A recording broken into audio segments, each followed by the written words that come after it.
નમસ્કાર મિત્રો, આજની વાતમાં આપનું સ્વાગત છે અને આજે વાત કરીશું ગુજરાતના સ્થાનિક સ્વરાજની ચૂંટણીના જંગની. ગણતરીના દિવસો બાકી રહ્યા છે અને રવિવારે તમામ લોકોએ મતદાન કરવાનું છે. મતદાન પહેલાં રાજકારણ ગરમાયું એટલે છે કારણ કે એક તરફ સુરત પોલીસે આમ આદમી પાર્ટી સાથેનું કથિત હવાલા કૌભાંડ પકડ્યું છે, બીજી તરફ ખુદ રાજ્યના ઉપમુખ્યમંત્રીએ સીધો આરોપ લગાવ્યો છે કે હવાલા કૌભાંડ આમ આદમી પાર્ટીનું હતું અને કેટલાક લોકોને પૈસા પહોંચાડવા માટે જે છે હવાલાથી પૈસા આવતા હતા, ચૂંટણીમાં તેનો ઉપયોગ કરવામાં આવતો હતો, તે પ્રકારનો સીધો આરોપ ઉપમુખ્યમંત્રીએ લગાવ્યો છે, જેના કારણે રાજકારણ ગરમાયું છે. બીજી તરફ આમ આદમી પાર્ટીએ આ પ્રકારના આરોપો બાદ સીધો પલટવાર કર્યો છે અને કહ્યું છે કે જો ભાજપ અત્યારે આમ આદમી પાર્ટીને બદનામ કરવા માટે જેટલી મહેનત કરી રહ્યું છે, જો એટલી મહેનત ગુજરાતની જનતા પાછળ કરી હોત તો આવા બધા આરોપો લગાવવાની જરૂર ના પડી હોત. પણ આ તો થઈ આરોપ પ્રત્યારોપની વાત. હકીકત શું છે? હકીકતની અંદર કેવી રીતે આ સમગ્ર મામલો સામે આવ્યો અને શું દાવાઓ પ્રતિ દાવાઓ થઈ રહ્યા છે તેના ઉપર આજે વાત કરીશું.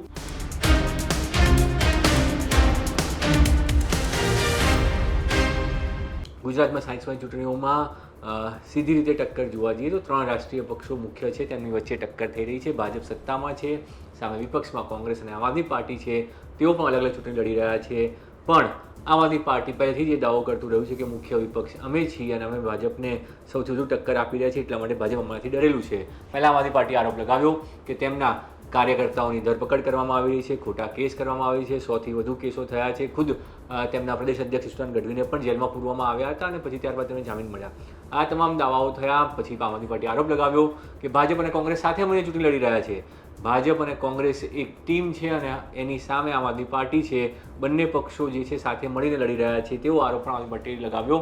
જો કે તેનું સીધું ખંડન કોંગ્રેસ દ્વારા પણ કરવામાં આવ્યું. કોંગ્રેસે કહ્યું કે આ પ્રકારની વાતો ખોટી છે. ફક્ત જો ભાજપ સામે કોઈ લડતું હોય જમીન ઉપર તો એ કોંગ્રેસ લડે છે. આમ આદમી પાર્ટી ફક્ત મીડિયા અને સોશિયલ મીડિયામાં ચમકતી રહે છે. બીજી તરફ સુરત પોલીસ જે છે એક હવાલા રેકેટ લઈને આવી છે, જેની અંદર તેમણે એક સીસીટીવી જાહેર કર્યા અને ક્રાઇમ બ્રાન્ચ દ્વારા એ પણ કહેવામાં આવ્યું કે દિલ્હીથી આ પૈસા હવાલાથી આંગળીયા પેઢીમાં મોકલવામાં આવતા હતા અને તેનો ઉપયોગ ગુજરાતની ચૂંટણીઓમાં આમ આદમી પાર્ટી કરી રહી હતી.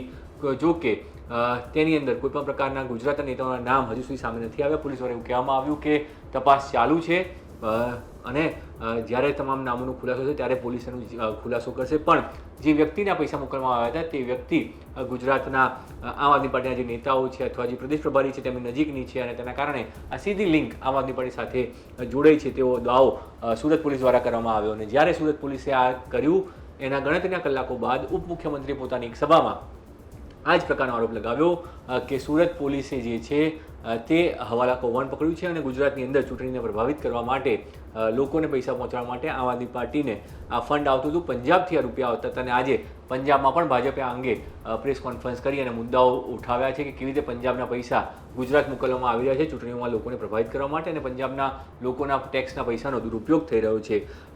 તે આરોપ લગાવવામાં આવ્યા અને ત્યારબાદ હવે આમ આદમી પાર્ટીએ મોટો આરોપ લગાવ્યો છે. આમ આદમી પાર્ટીએ કહ્યું છે કે ભાજપ ડરી ગયું છે અને ભાજપ ડરવાના કારણે આ પ્રકારના તમામ હથકંડાઓ અપનાવી રહ્યું છે. કોંગ્રેસથી ભાજપને ડર નથી લાગતો અને એટલા માટે કોંગ્રેસના કોઈ નેતા જેલમાં નથી, ના કોંગ્રેસના કોઈ નેતાઓ સામે કોઈ પ્રકારની ફરિયાદ થાય છે. જે પણ થઈ રહ્યું છે તે આમ આદમી પાર્ટી સાથે થઈ રહ્યું છે.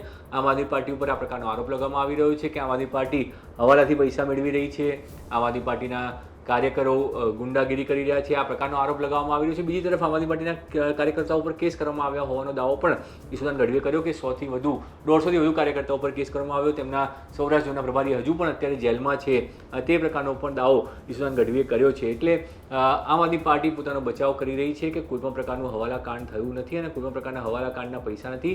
આમ આદમી પાર્ટીએ ત્યાં સુધી કહી દીધું કે અમારી પાસે તો કોઈ પૈસા જ નથી, જનતાના સમર્થનથી અમે ચૂંટણી લડી રહ્યા છીએ અને જનતાએ ખાલી એવું કહ્યું છે કે તમે ચૂંટણી લડો, અમે સમર્થન આપી દઈશું અને અમે એટલા માટે આ ચૂંટણી લડી રહ્યા છીએ અને ભાજપને જનતા જે છે આ ચૂંટણીમાં જવાબ આપશે અને ભાજપની સામે જનતામાં જે નારાજગી છે, જે આક્રોશ છે તેને આમ આદમી પાર્ટી અવાજ આપી રહી છે. ને એટલા માટે જે છે આ ભાજપ દ્વારા આ પ્રકારના હથકંડાઓ અપનાવી અને આરોપ લગાવવામાં આવી રહ્યા છે આમ આદમી પાર્ટીની સામે. કેમ આ પ્રકારના આરોપ કોંગ્રેસ સામે નથી લાગતા?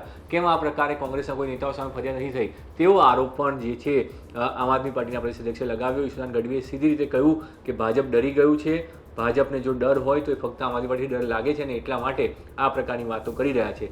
પણ જે લિંકની વાત આવી છે તેના ઉપર ઈશ્વરચંદ્ર ગઢવીએ કંઈ નથી કહ્યું.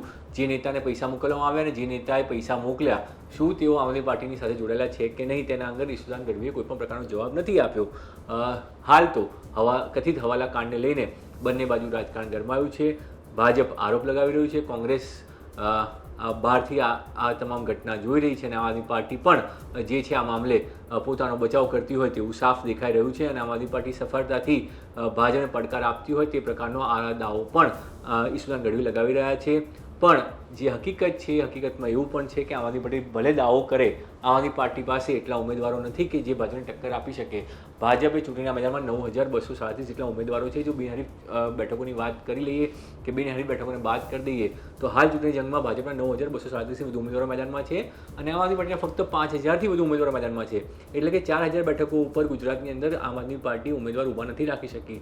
જે સીધી રીતે દર્શાવે છે કે આમ આદમી પાર્ટીના જે દાવાઓ છે કે અમે મુખ્ય વિપક્ષ છીએ, અમે જ ભાજપને ટક્કર આપીએ છીએ, સ્થિતિ એ નથી.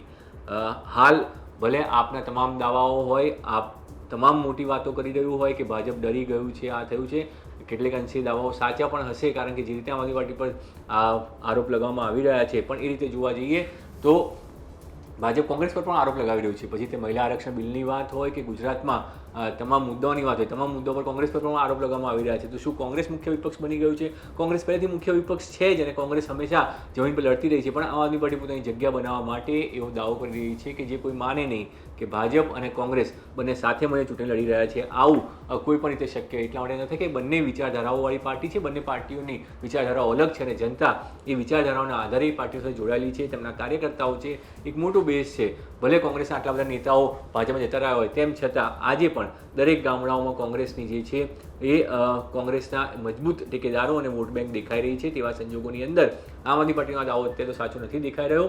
પણ જે પ્રકારે હવાલાકાંડના આરોપો લાગ્યા છે તેવા સંજોગોમાં ભાજપ કેટલું ડર્યું છે અને ભાજપના ડરવાથી જનતામાં કેટલો મેસેજ ગયો છે તેનો જવાબ તો જનતા 26મી આપશે અને 28મી જ્યારે પરિણામ આવશે ત્યારે સ્પષ્ટ થશે.